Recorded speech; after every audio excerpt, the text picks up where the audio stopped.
Welcome back to the channel. In today's video, we are finally starting the category breakdown videos for the 2025 Academy Awards. Now, if you didn't really watch any of my videos that I did last year's Oscar season, or if this is just the first time you stumbled across my channel to begin with, first off, welcome. But second off, just a quick little rundown of what this series is here of these category breakdowns. Essentially, all it is we're just going to take a look at every single thing or performance or category craft that was nominated in a specific category. We're going to take a look at all of the nominees, and then I'm just going to do a quick little kind of some facts about the nominees, just my quick little thoughts on them, and then at the end we're going to rank them based off of my personal preference, and then also off of what my prediction is. Now, of course, this is so early in the season. We're still, I think the Oscars, actually I think they're a month from today from when I'm recording this, so we still have a whole month for things to change. We have all the results of all the other precursors that outside of the Golden Globes, so there's still so much that can change a lot of these. So don't take these videos as like my final predictions. I will post one more final predictions video right before the Oscars. So this, for the most part, this really is just my as of today thoughts. And so the first category that we are taking a look at this year is Best Animated Feature Film. And the reason I wanted to start with animated feature is because I was just excited that I actually got to watch all 5 of these movies this year. They are all immediately available. I'm able to go and watch all of these, as opposed to last year where Robot Dreams didn't get a wide US release for 6, 7, 8 months after the Oscars. It was a crazy long time before it finally got like that wide release where I was able to actually finally see it. So I was just super excited to actually be able to watch all the animated feature films. So that's why I was eager to jump into this category first. So without further ado, let's take a look at the nominees. The first nominee is Flow. This is the first nomination for all 4 of Gint Zilbalidis, Matis Kaza, Ron Dyens, and Gregory Zalkman. Flow is director Gint Zilbalidis' second feature film, following his debut film Away in 2019. Flow won Best Animated Film at the Golden Globes last month. And first off, I'm going to say this in pretty much every video. Apologies for, I'm sure I'm butchering all of the names of the individuals that are being nominated. And so first, just apologies if I'm butchering all the pronunciations. So Flow is it's exciting. This is the first one, and again, we're just talking about them in alphabetical order, right? The order they're announced. So there's not any other particular reason why we're jumping with any of these first. But Flow is really exciting to be the one to talk about first because it is, again, like I just said, it's the one that won animated feature at the Golden Globes, and Flow is one of those that I had heard a lot of great things about. It had like a very small, like 1 or 2 week kind of theatrical run here, and there was a couple times I was close to being able to go and make it, and it just never worked out with my schedule to where I was able to go see it. But I kind of in my head was like I had heard some good things, and I had heard that it was this animated film following a cat, and there wasn't really any dialogue, and so I kind of assumed there was maybe no human characters in it. And sure enough, that's exactly what this was. That's exactly what this film ended up being, and it is again just on the surface, because there's another film that we're going to talk about a little bit later that I think had been kind of up and away the consensus, like it was considered the front runner for best animated film, to the point that I think a lot of people were almost considering it like a done deal. Like in my Golden Globes reaction video, you can see me talking about that other film and essentially saying that of like, this is locked, this is gonna win. Like we felt like that was such a done deal. I hadn't seen Flow, and so then when it wins at the Golden Globes, I'm sitting there thinking like, okay, this feels very reminiscent already to last year of but Across the Spider-Verse and The Boy and the Heron, where we've got these two where we're all kind of just already saying that Across the Spider-Verse is going to win because it's the consensus, everyone's favorite, the consensus favorite best animated film, and then all of a sudden you've got The Boy and the Heron, which comes from a legendary director, comes from a legendary studio, and it's maybe a little bit more of like a artistic narrative story as opposed to kind of the superhero movie, right?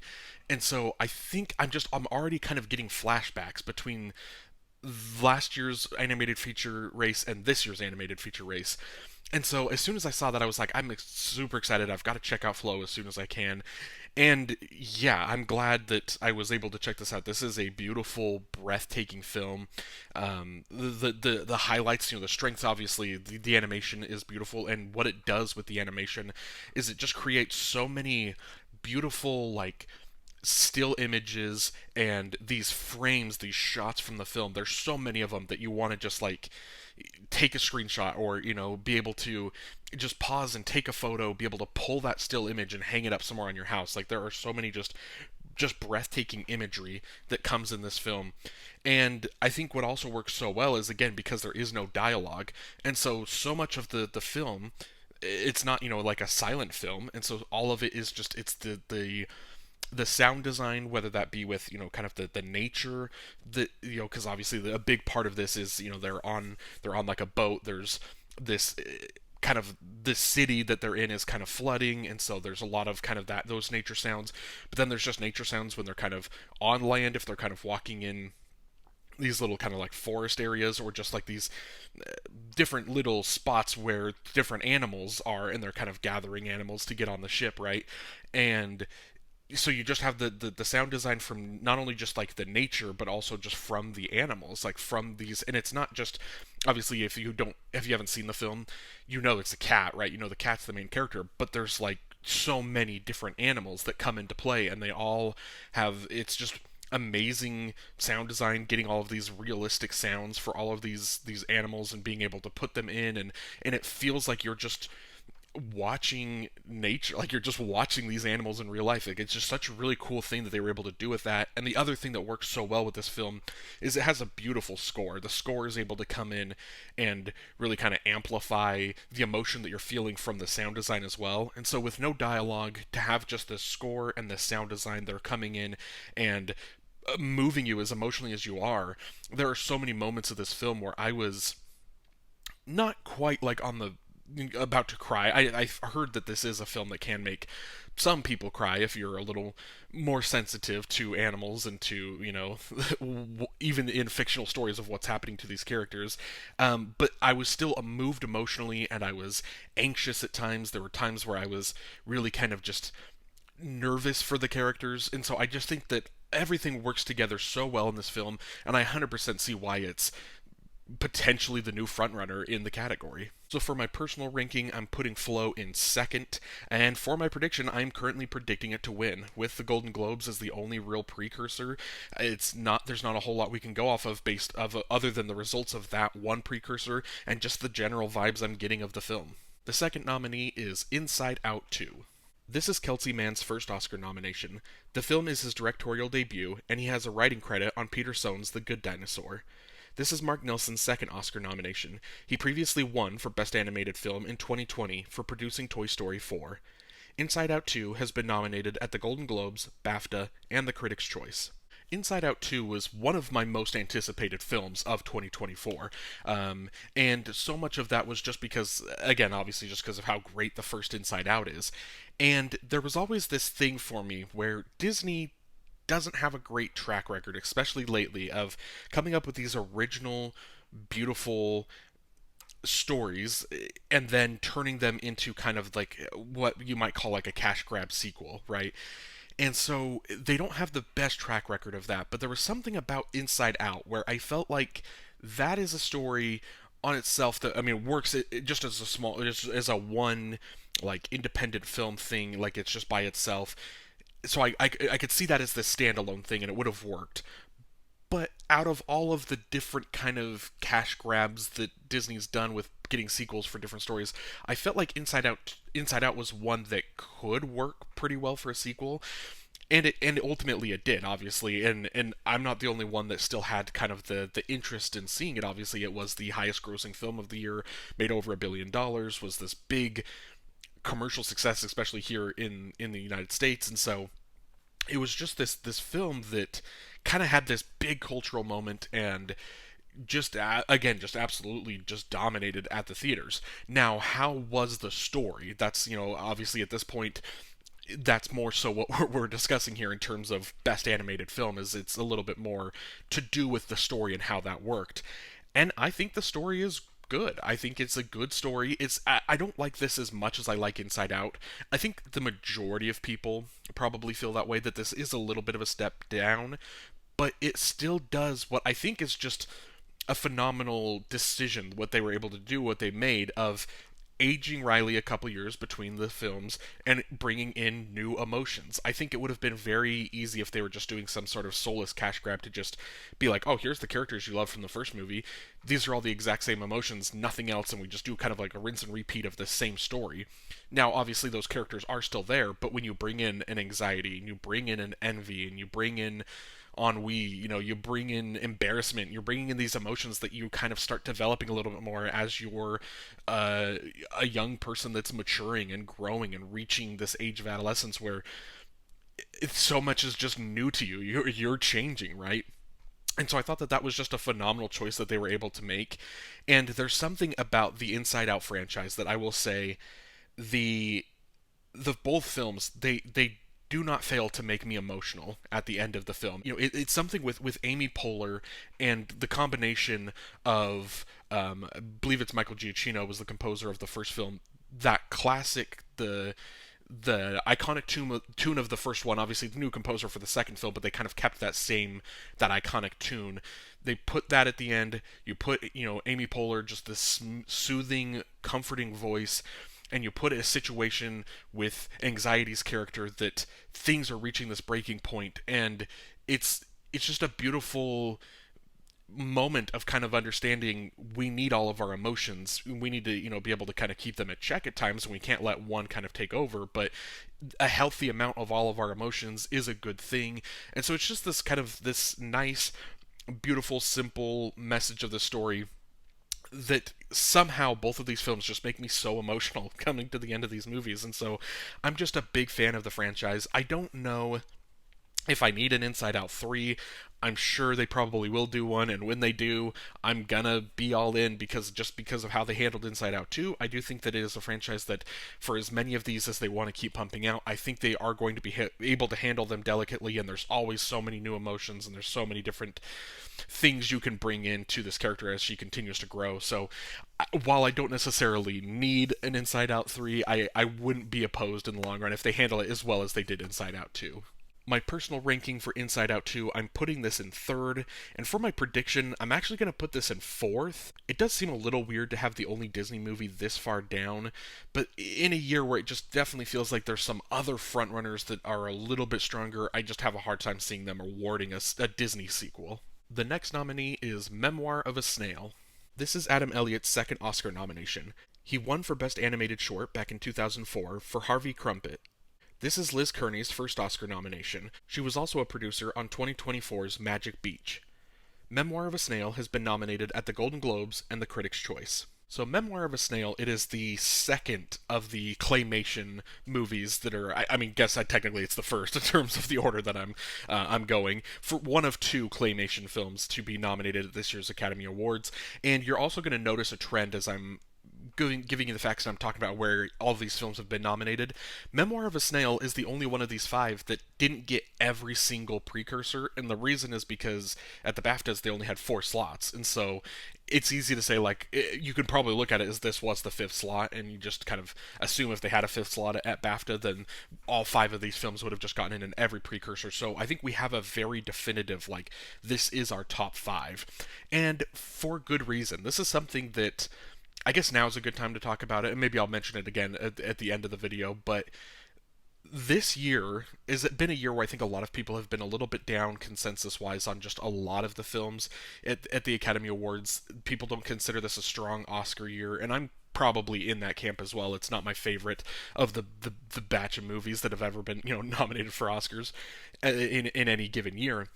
But with that said, this year the animated feature film category is stacked. These are 5 great films.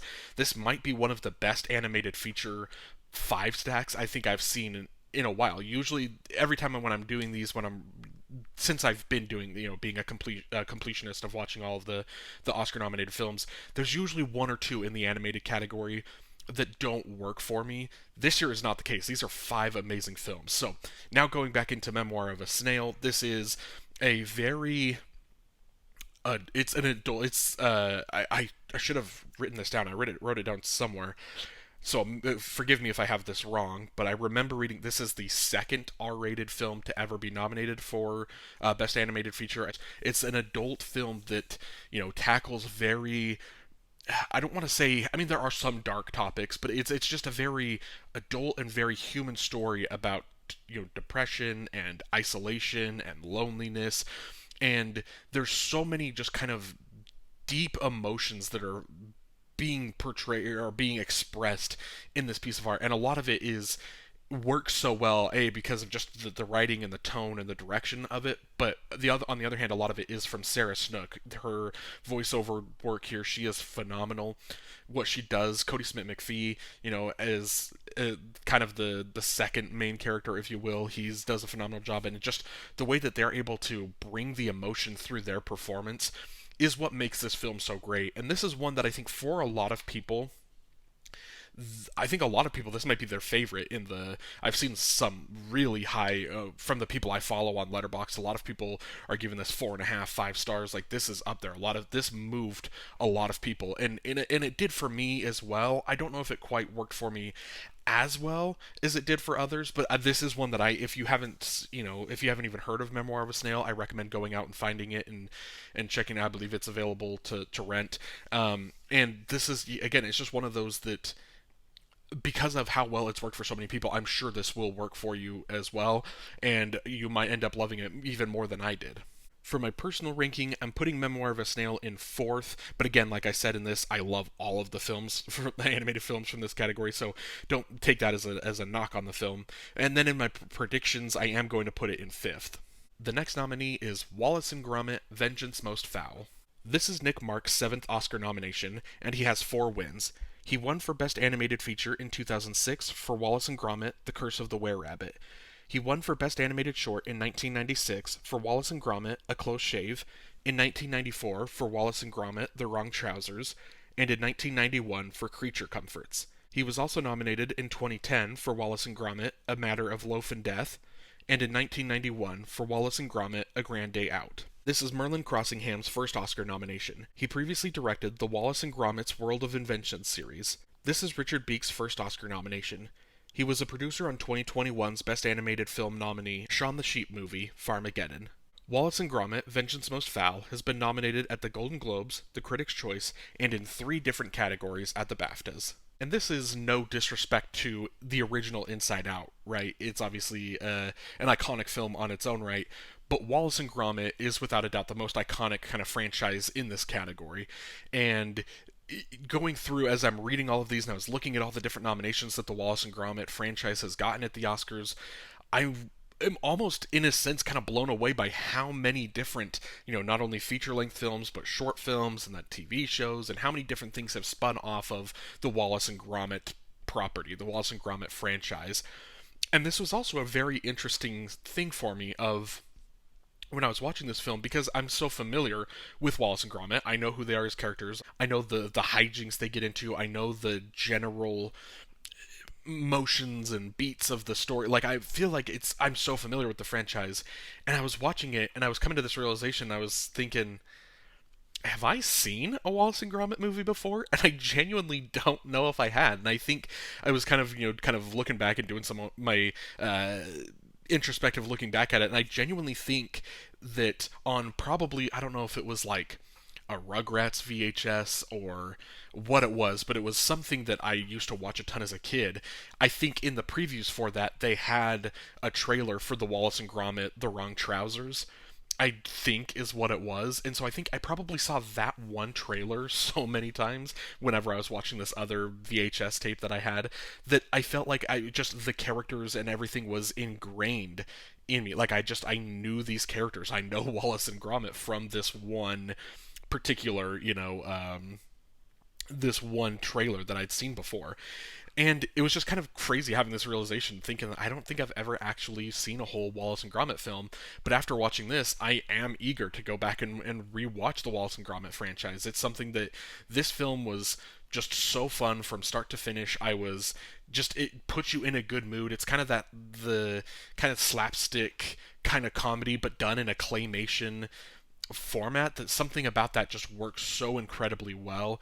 And I don't have to sit here and explain why the Wallace and Gromit franchise is great and why it works, because again, it's such an iconic franchise. We all are, at least at the bare minimum, familiar with what Wallace and Gromit are.